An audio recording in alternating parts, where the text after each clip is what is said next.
commonly said about George Washington that he was the indispensable American. But there's ample evidence that John Adams may indeed be an indispensable American too. Though never a soldier, Adams fought for America's freedom in our nation's most important chapter. Few Americans in history have a political and diplomatic resume like Adams. Here's a list of some of the positions he held in public life. Massachusetts delegate to the Continental Congress. First U.S. minister to the Netherlands and Great Britain. America's first vice president and our second president, among many other prominent positions.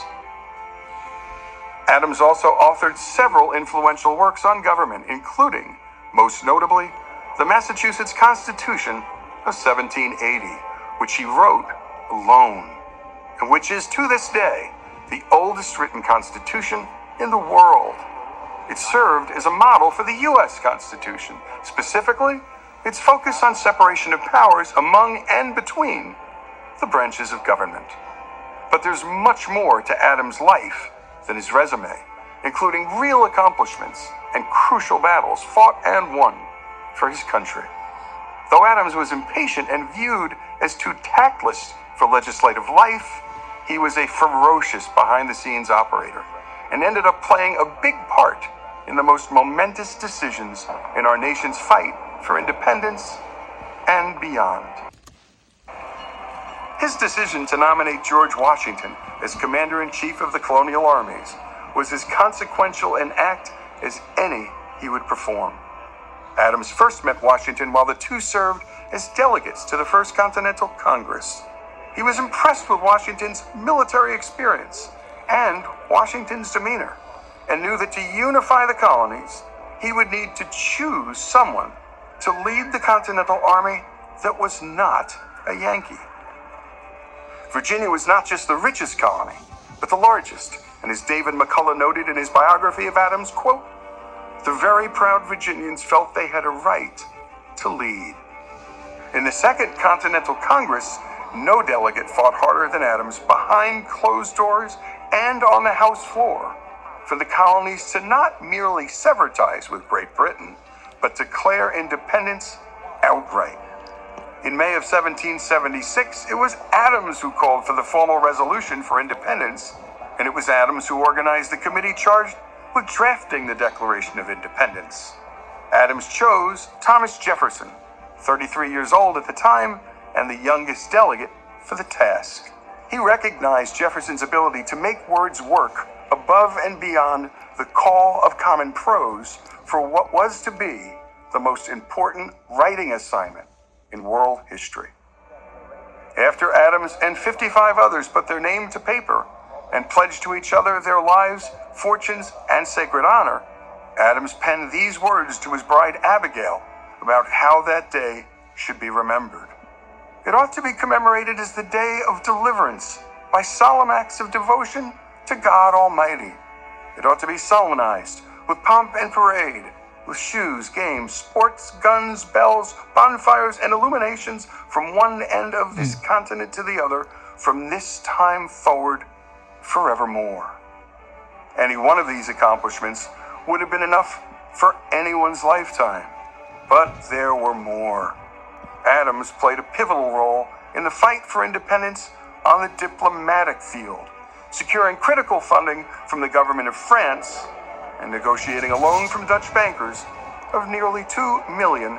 It was funding needed on the home front for provisions, arms, and munitions necessary to secure military victory in America and independence thereafter. Adams wrote of his efforts later in his life, "If this had been the only action of my life, it would have been well spent." And there were his efforts, along with John Jay and Benjamin Franklin, on the treaty that ended the Revolutionary War. The Treaty of Paris established the United States as an independent nation and doubled the size of America. Lest we forget, Adams served as the second president of the United States and managed to keep the nation out of war. No small task, given the events in France, which was experiencing a revolution of its own. Despite blistering attacks from his own party, particularly from Alexander Hamilton, Adams sent a peace commission to France with hopes of averting war. He succeeded, but at great personal cost. So what do we need to know about Adams to best understand the man? It's first important to understand where he was born and to whom. Adams was not born to wealth. His father made his living as a farmer and shoemaker in the quiet village of 2,000 people called Braintree, Massachusetts. Baptized in the church where his father served as a deacon, Adams learned from him the necessity and importance of hard work, good habits, and trustworthiness. Adams wrote these words about his father after he died. A man of strict piety and great integrity, much esteemed and beloved wherever he was known, which was not far, his sphere of life being not extensive. The sphere of John Adams' life would extend far beyond Braintree to the great cities of America and Europe too.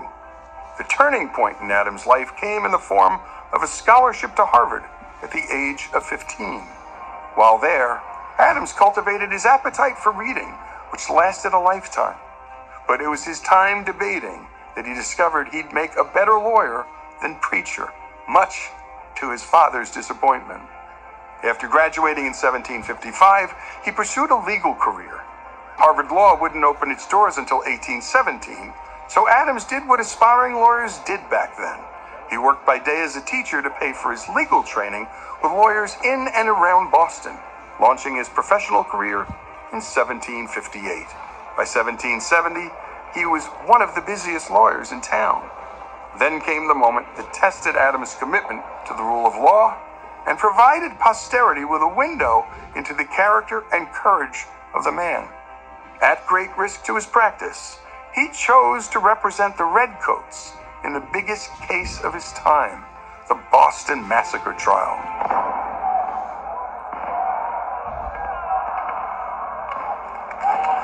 Adams' rhetorical skills were on full display as he described how the mob pelted the British soldiers with every species of rubbish. One soldier, he said, was beaten to the ground with a club, rising up only to be beaten down again.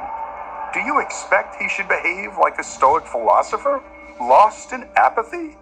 Adams asked the jurors, and by proxy, the entire city of Boston. Adams then explained to the jurors that the presumption of innocence is the bedrock of any civil society. Better that many guilty persons escape unpunished than one innocent person should be punished. Adams closed his case quoting Algernon Sidney, the English political theorist who wrote Discourses Concerning Government, a textbook that profoundly influenced our founding fathers. The law no passion can disturb, 'tis void of desire and fear, lust and anger. It does not enjoin that which pleases a weak, frail man, but without any regard to persons commands that which is good and punishes evil in all, whether rich or poor, high or low. 'Tis deaf, inexorable, inflexible. The jury was out less than 3 hours. 6 soldiers were acquitted. 2 were found guilty of manslaughter. Adams suffered in the short term, losing half his law practice. But as time passed, his defense of the Redcoats enhanced his public standing. Years later, Adams concluded that this effort of his was one of the most gallant, generous, manly, and disinterested actions of my whole life, and one of the best pieces of service I ever rendered my country. It was a trial that taught us all that unpopular people, or people we hate, and hate for good reason, must not be subject to the whims of the mob, or prosecutors doing the mob's bidding.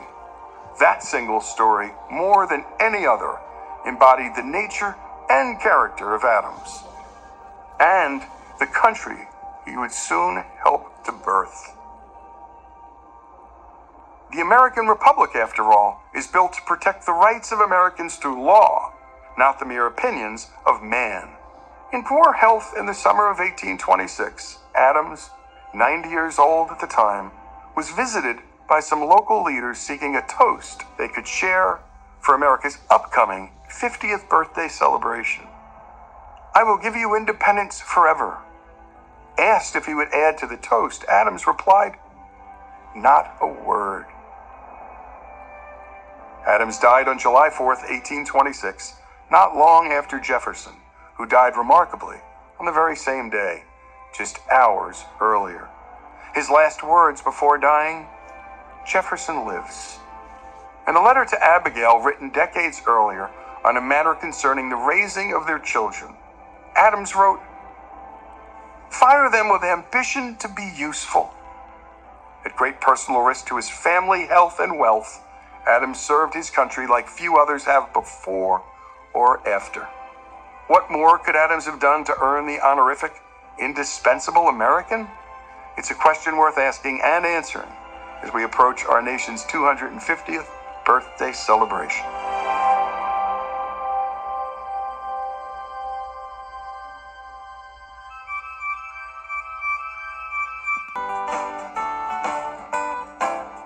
Do you know who were the first 5 presidents?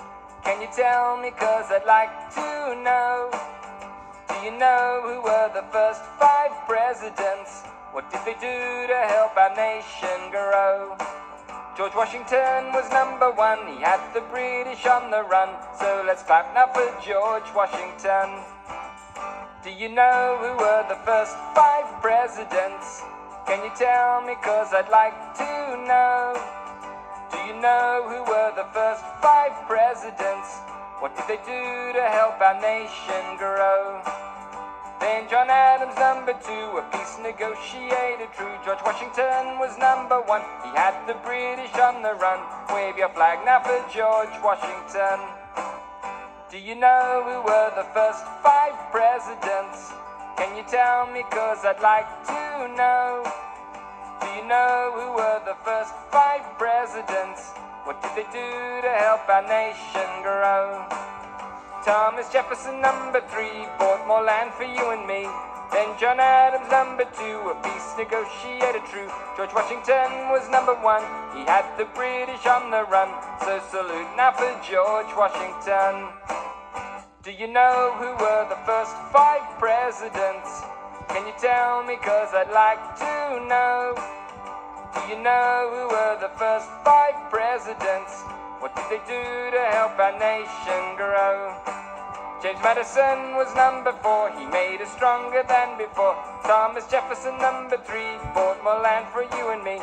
Then John Adams, number 2, a peace negotiator true. George Washington was number 1, he had the British on the run. Let's have fireworks for George Washington. Pop, bang, do you know who were the first 5 presidents? Can you tell me, 'cause I'd like to know. Do you know who were the first 5 presidents? What did they do to help our nation grow? James Monroe was number 5, he made good feelings come to life. James Madison was number 4, he made us stronger than before. Thomas Jefferson, number 3, bought more land for you and me. Then John Adams, number 2, a peace negotiator true. George Washington was number 1, he had the British on the run. So let's clap now for George Washington. So salute now for George Washington.